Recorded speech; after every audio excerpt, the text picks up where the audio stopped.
Part 2 of the Clarke rebuild, installing the layshaft into the gearbox. In here, this is fitted on this shaft.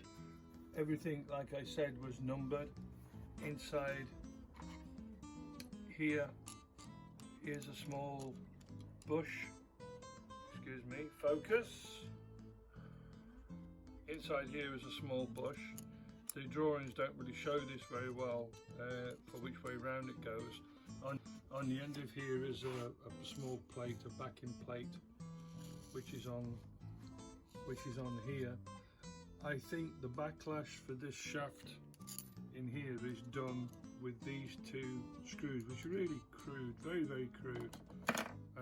Basically these two small set screws in this one, which is one here and one on the other side here.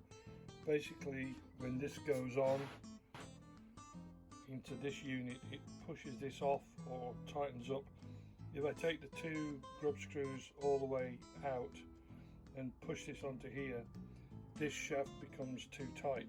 The only way I can get some play in this shaft, a little bit of backlash this way, end float, is to adjust these. But there is no gasket supplied. I don't think there ever was a gasket.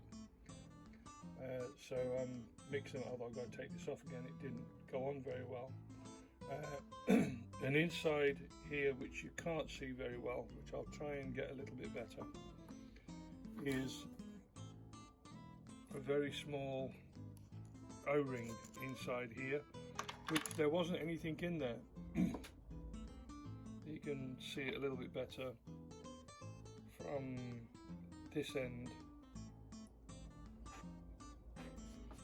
Turn it around, maybe I can get a bit more sunlight on it. There's a small O-ring in there now.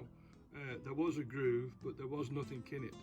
And on the drawing, it doesn't show anything into this plate. There's a bush. There's a bush, the end plate, the two grub screws, the two screws. If there's no seal and the oil level is up to here in the gearbox, then we are going to leak oil from here and from here. If that is the case, then when I put the unit together, what I will do is try and make a gasket for this to seal it a little bit better. But at the moment I'm going to take some Hylamar and put some seal on here and try and seal it this way. So first part, second part is I build the top assembly, the gear change mechanism which goes in here, which obviously moves this gear to the left and to the right to engage for the two different speeds on the front of the gearbox, and then we start to build this up. This will be on the next part of the system.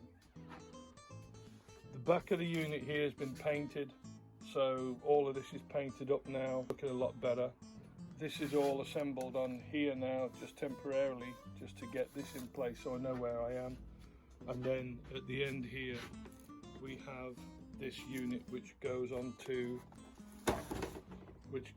this end here, which mounts on. At least they've pinned it. It goes onto here, and then there's two bolts that bolt it onto this. But this doesn't go on yet. It's just I was trying to get rid of some of the larger units yesterday and see which needed to.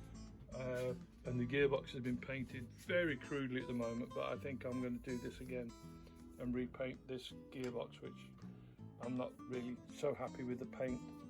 I have a Hammerite blue paint, which is smooth, which is a slightly different shade of blue to the original, but this covers really nicely and has a more smooth appearance than this rough effect with the Hammerite smooth blue.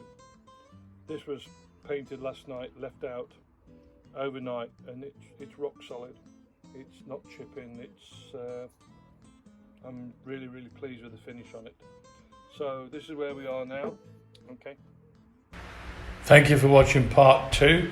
I've rebuilt now the layshaft, obviously shown you the painting. Now the next part is we start to assemble the rest of the gearbox and then we put in the main shaft with the truck and everything.